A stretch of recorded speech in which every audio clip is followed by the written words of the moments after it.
자, 봅시다. 칸트. 요 칸트 지문이긴 한데 뭐 벤담과 밀까지 나오는 이 공리주의와 관련된 어떤 지문이에요. 되게 재밌는 지문입니다. 쌤이 좀 커리어를 독특하게 시작해서 원래 쌤은 논술 강사였어요. 어, 쌤이 이제 건축학과잖아. 공대임에도 불구하고 일단 내가 수학을 좀 특이하게 공부를 했기 때문에 누군가한테 수학 설명하는 걸 좀 젬병이라는 걸 알게 되었고, 과학 같은 경우에는 진짜로 순수하게 양치기와 암기로 만들어진 어떤 실력이었기 때문에 과학적 지식이 뭐 엄청 뛰어나다 이렇게 보기가 좀 어려웠어요. 그냥 잘했어요. 그러니까 공부를 많이 했어. 공부를 많이 하고 그냥 그거를 갖다가 아는 게 너무 많아서 내가 어디서부터 설명해야 되는지 잘 몰랐어요. 솔직히 얘기해서. 그러니까 뭐 약간 뭐 재수없게 들린다 하더라도 뭐 어쩔 수 없어요. 그래서 수학이나 과학은 내가 별로 그러니까 어려움이 없이 점수가 좀 이렇게 뭐라고 해야 되나? 점수가 좀 이렇게 잠깐 필기를 할게 쌤이. 잠깐 잘 들어봐. 점수가 보통은 원래 학습 그래프가 이렇게 올라야 돼, 얘들아. 그래서 이 정도의 정체기가 있어야 돼요. 내가 똑같은 노력을 계속 투여해. 심지어 노력을 더 많이 투여한데도 불구하고 성적이 이렇게 그 멈추는 기간이 있어야 돼. 성적이 멈춰 있다가 한 번 올라가고 멈춰 있다가 한 번 올라가고 이래야 되거든. 근데 내 과학의 성적이나 수학의 성적을 비례를 해보면 거의 이렇게 올라가요. 그러니까 이 정체기가 그렇게 많지 않았던 것 같아. 내가 체감하지 못했어. 그리고 왜냐하면 쌤이 생각을 해봐봐. 쌤 재수 삼수부터 공부를 제대로 시작한 거잖아. 그 전에 공부를 안 했잖아. 그러니까 3월 모의고사, 그 다음에 뭐 6월 평가원, 그 다음에 9월 평가원, 그 다음에 11월 수능이죠. 그 중간중간에 나오는 모의고사들이 한 번씩 있었을 거 아니야. 근데 이게 별로 이렇게 나한테는 엄청 이 모의고사들은 그렇게 막 중요하지 않았고, 쌤 요 성적을 좀 중시 생각해가지고 얘네는 약간 가이드만 좀 잡았던 것 같고 얘네를 좀 중시 생각했는데, 그러니까 늘 올랐어요. 늘 성적이 올랐어. 근데 그럴 수밖에 없는 게 쌤 막 8등급, 9등급에서 시작했으니까 당연히 올라야 정상이지. 공부를 하는데 그렇게. 그지? 근데 아무튼 뭐 이래가지고 쌤이 뭐 나중에 이제 다 어쨌든 전부 다 100점으로 끝났잖아. 근데 100점 끝나고 나서 다시 이제 학생들을 내가 과외를 해서 가르치려고 해보니까 수학하고 과학은 3등급 친구들이 예를 들어서 어떠한 문제점을 가지고 있고 뭐 1등급 친구들이랑 2등급 친구들이 이렇게 하면 올라갈 수 있고 이런 게 별로 없었어.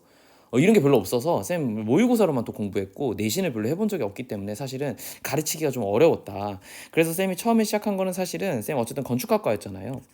건축학과는 공대긴 한데 특이하게 인문학에 조금 치중된 수업을 많이 해요. 그래서 우리는 공대에서 필수 과목이라고 볼 수 있는 이런 어떤 그 역학들에서 정역학 파트만 공부하고 진짜 어려운 동역학이나 유체역학은 배우지도 않아. 물론 뭐 배울 수는 있는데 물론 이렇게 그 필수 과목처럼 우리는 생각하지 않고 우리는 보통 어디로 그래서 빠지냐면 이제 인문학 우리 설계 과목으로 빠져요. 그러니까 이제 인문학 결국 사람이 어떻게 살아가는가에 대한 어떤 학문을 갖다가 배우는 게 우리 본질적으로 어떤 설계하는 데 도움이 되기 때문에 이쪽 교육을 좀 더 많이 받았단 말이야. 그래서 난 좀 특이합니다. 공대긴 한데 그래서 수학이랑 과학을 잘했어야 함에도 불구하고 난 좀 인문학 공부를 조금 더 많이 한 어떤 이력을 가진 거야. 공부 자체가 그래. 커리큘럼 자체가. 그래서 내가 그도 심지어 이걸 내가 좋아했어. 그래서 쌤이 처음에는 논술 강사로 강의를 하다가 이제 영어나 국어 같은 경우에는 쌤이 그래도 나름 정체기를 많이 겪었고, 또 영어나 국어 같은 경우에는 쌤이 중학교 때부터 원래 좀 공부를 해왔던 과목이라서 내가 고등학교 때도 그래도 내신을 좀 놓지 않았던 것 같아. 그러니까 이런 감이 있었던 거지. 어떻게 하면은 성적이 오를 수 있고 어떻게 하면 여기서 뭐가 필요하고 이런 것들이 좀 눈에 보였단 말이에요. 그래서 이쪽으로 좀 넘어오게 된 것 같아. 그러니까 자연스러웠어. 되게 논술 강의라는 거는 한마디로 글 쓰는 것뿐만 아니라 글을 쓰는 것뿐만 아니라 어떤 인문학적인 어떤 소재와 관련된 어떤 지식들, 인문학적 지식이라고 쌤 쓸게요. 근데 인문학적 지식은 단순하게 이공계적 어떤 그 인문적 지식 말고도 이공계적 지식도 필요하거든. 그러니까 과학기술이 왜 지금 이 시기에 이러한 과학기술이 왜 필요한가와 같은 걸 갖다가 역사적으로 좀 분석을 할 수도 있어야 되고 그렇단 말이죠. 그래서 아무튼 소재와 관련된 좀 얘기들이 굉장히 쌤이 이해도가 좀 높았기 때문에 그래서 이게 영어 국어로 넘어오는데 쌤이 별로 그렇게 큰 무리가 없었어요. 그래서 국어에서 유일하게 내가 좀 문제가 됐었던 건 뭐냐면 중세 국어나 이제 고대 국어 같은 문법들인데 쌤 원래 이제 그러니까 원래 내가 문법을 좀 잘했거든 기본적으로.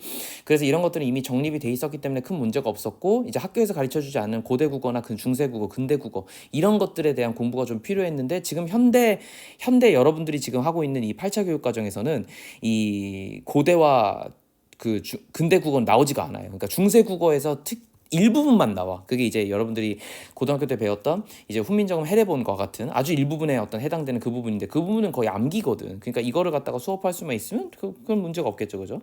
아무튼 이런 식으로 쌤이 좀 이력이 있습니다. 그러다 보니까 이런 이제 요 소재들이 나오면 좀 쌤이 좀 흥분하는 경향이 있는데 이제 이런 것들이 사실 수능에서는 굉장히 쉽게 나와요. 근데 이 이공계 학생들이 이걸 되게 어려워해. 그지? 그래서 사실 따지고 보면 별거 아니야. 맨날 똑같은 학자들이 나오거든.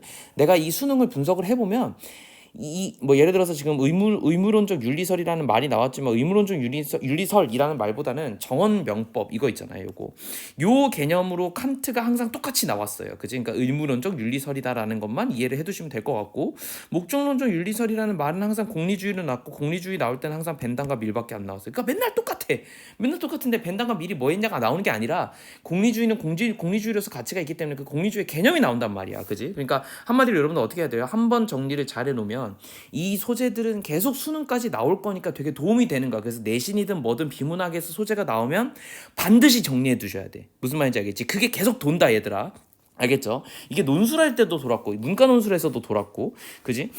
이과랑 문과 통틀어 가지고 수능 지문이나 모의고사 지문들에서, 그지? 영어나 국어에서 이런 소재들이 나왔어요. 심지어 공리주의라는 개념은 영어 모의고사에 굉장히 자주 출제됐던 부분이에요. 물론 그게 왜 그러냐면 이제 비문학에서 한때 엄청 어렵게 나오다가 이제 유행이 지나서 그런 거야. 자, 보자. 자, 공원 연못에서 어린아이가 빠졌대요. 자, 다급한 상황 속에서도 다들 발을 동동 구르지만 선뜻 나서지 못해요. 왜? 자기도 빠져 죽을 수 있으니까. 근데 한 남자가 물속에 뛰어들어서 아이를 구했어요. 그렇게 아무튼 나왔는데 마지막에 뭐라 그러냐면 누가 날 밀었어 이렇게 얘기했다는 거지. 그치? 자, 우리는 이러한 어떤 남자 행동에서 행위의 동기를 중시할 것인가 혹은 행위의 결과를 중시할 것인가와 같은 두 가지 관점으로 평가할 수가 있을 것 같아요. 자, 이를 인간 행동의 판별 기준인 목적과 결과적 관점에 따라서 설학윤리학의 큰 흐름인 의무론적 윤리설과 목적론적 윤리설로 양분할 수가 있겠대요. 자, 봅시다. 자, 그래서 의문론적 윤리설의 셈이 이거는 그냥 일단 네모를 치는 윤리라고 하니까 세모를 치긴 좀 어렵고 그냥 심리적으로 그래. 자, 의문론적 윤리설이 네모를 칠 거고 목적론적 윤리설이 동그라미 칠 거예요. 이걸 치는 이유는요, 이미 칸트에 네모가 쳐져 있어서 헷갈리지 않기 위해서 그냥 하는 것뿐이야. 이건 뭐 이런 기호가 중요한 게 아니다 얘들아. 자, 의문론적 윤리설이 지금 네모인데, 자, 이것은 칸트고요. 그의 문제의식은 무엇이 도덕적인으로 옳은 행동인가라고 얘기를 합니다. 그러면서 얘 말은 뭐냐면 행위의 결과에는 관심이 없어요. 행위의 결과는 이 입장에서 세모고, 오로지 그 행위를 만든 어떤 의지가 중요하다라고 얘기했으니까 동기가 중요합니다라고 얘기합니다. 의무론적 윤리설에서 얘기하는 건 뭐냐면은 결과는 중요하지 않아요. 그지? 뭐가 중요한 거냐면 그 행위를 하게 된 동기가 중요합니다. 그래서 동기라는 건 일종의 과정이겠죠. 그죠? 행위의 동기를 중요하셔야 할 건 이쪽이겠네. 그지? 자, 그러니까 행위의 동기를 중시하는 것은 아무래도 의무론적 윤리설이 될 것 같고요. 행위의 결과를 갖다가 중시한 것은 목적론적 윤리설이 되겠네요. 그죠?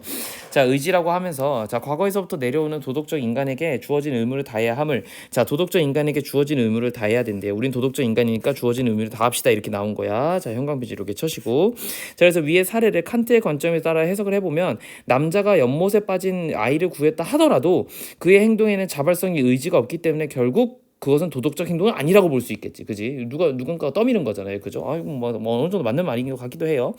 자, 그래서 이걸 갖다가 뭐라 그러냐면, 자, 이 행위를 뭐라 그러냐면 절대적 도덕 법칙이라고 합니다. 여러분들 이 단어를 굉장히 잘 알아두셔야 돼요. 의무론적 윤리설은 한마디로 절대적 도덕 법칙이야. 그러니까 얘 말은 이거야. 동기가 도덕적이면 결과도 도덕적일 가능성이 높아요. 물론 그렇게 안 될 수도 있지만 이걸 갖다가 인류 전체로 보게 된다면, 확장해 본다면 결국 결과가 도덕적인 방향으로 흘러가게 될 거예요. 왜? 다들 동기가 어떻기 때문에? 선하기 때문이죠. 그래서 이걸 갖다가 동기 자체가 애초에 선해야 되기 때문에 뭐라고 얘기한다고?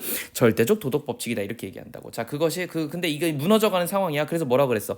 정언 명법이라는 것을 제시했다. 이 개념이 좀 핵심입니다. 이 칸트의 개념에서는. 자, 그래서 정언 명법이라는 것은 누구나 반드시 따라야 되는 어떤 도덕 법칙이 있다. 자, 누구나 반드시 따라야 되는 일종의 어떤 도덕 법칙이 있다. 그래서 이걸 본다면 내 의지의 준칙이 언제나 보편적인 입법 원리로 타당한지를 행위하라. 자, 내 의지가 항상 뭐라 똑같아야 되냐면 보편적 입법 원리로 타당해야 돼요. 그 얘기가 뭐냐면 내가 개인적으로 하려는 일이 동시에 모든 사람이 해도 괜찮은 일인지를 생각하고 행동하라라고 얘기했으니까 보편적 입법 원리라는 것에 입각해가지고 내 행위를 뭔가 결정을 해야 된다라고 얘기를 하고 있고요.